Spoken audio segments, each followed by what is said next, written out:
Bonjour à tous, ce matin je prends le temps de vous présenter en vidéo les albums, les livrets de littérature publiés dans la collection Ulysse École aux éditions Ebla mi-août. Donc, comme vous avez peut-être pu le voir en poste, on est sur 3 livrets, indépendants mais complémentaires, puisque si vous avez les 3 livrets, vous aurez une progression et une programmation sur la totalité de l'année. Je pense que vous pouvez facilement tenir l'année avec toutes ces activités. Donc le tome 1 autour de 3 albums, puisqu'on est parti d'albums de littérature jeunesse déclinés en plein d'activités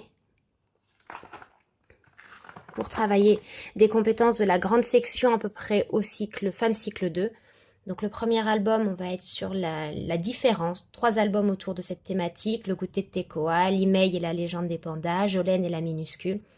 Donc moi, c'est un album que je travaille beaucoup en début d'année puisqu'il parle de la rentrée et de la rentrée d'une petite fille différente, d'un petit panda dans une classe d'oursons blancs. Donc il est très sympa, avec de belles illustrations et vous pourrez facilement trouver une déclinaison et une comparaison avec les élèves qui entrent en dispositif Ulysse, qui arrivent sur le dispositif. Donc pour chaque album, je vous montre un peu, voilà, par exemple pour Jolène et la minuscule, vous avez une page qui résume toutes les compétences qui seront travaillées grâce aux ateliers proposés, la référence de l'album. Et après, comme pour les livrets de mathématiques, j'ai vraiment repris la même architecture pour que vous puissiez trouver une certaine logique. Un tableau qui décrit l'activité et le matériel de l'activité. À la fin de chaque tableau, le 2 coordo à coordo qui, je sais, a bien plu sur les livrets de mathématiques, qui vous permet de retrouver quelques-unes de mes astuces, des petites propositions d'adaptation, des variables didactiques, ce que moi j'aime dans l'activité, ce qui peut être fait, comment on peut la proposer, en fonction de ce qui est important. Donc pour chaque album, vous retrouvez des exercices de lecture, lecture de mots-outils, lecture de phrases, du travail de phonologie, et à chaque fois, dans chaque livret, une fiche de prep complète. Donc par exemple ici, comment introduire un graphème complexe, des jeux de plateau. On a choisi de faire un livret qui est coloré, voilà, pour plaire au plus grand nombre, et qui en même temps balaye l'étude de la langue, de la lecture jusqu'à la production d'écrits, le lexique, la grammaire. J'espère que ça vous conviendra et que ça vous plaira. Donc, je vous montre le tome 2 qui est construit selon la même architecture. La seule chose qui change, ce sont les albums travaillés, les enfants sur la couverture, qui sont les miens. C'est mon petit dernier. Donc, vous trouvez de la production d'écrits, des cartes mentales, à chaque fois les étiquettes mots qui peuvent servir pour les activités de grammaire comme proposé ici, mais pour des activités de tri, de lexique, de questionner le monde, pourquoi pas. La fiche de prep,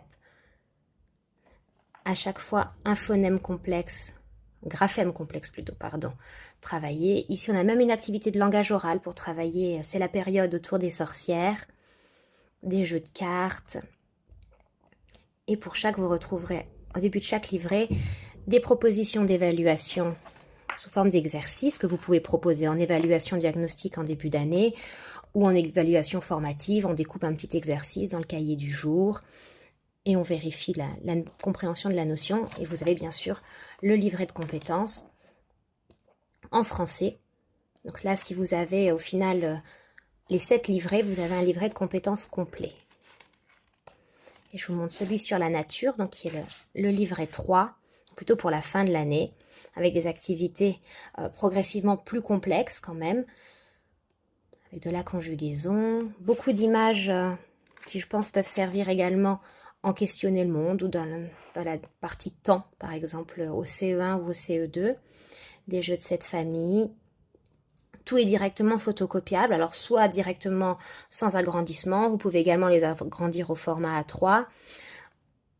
Quand c'est possible, les activités sont en noir et blanc, mais c'est vrai que j'utilise beaucoup les chromophones pour faciliter la lecture, donc ça complique un petit peu pour les photocopies. Ici, vous avez toute une séance, qui pourrait même être une séquence sur la compréhension en lecture des reprises anaphoriques. Donc pour la petite histoire, c'était une partie de mon travail de CAFIPEMF.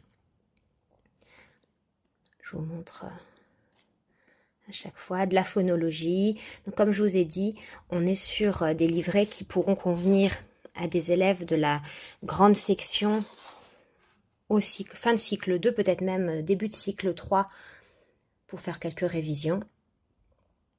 Et sur une progression qui peut couvrir complètement l'année, vraiment facilement. Là, le tome 1, période 1, vous avez largement de quoi tenir période 1 et peut-être début de période 2, avec quelques activités peut-être autour de la sorcière pour Halloween en début de période 2.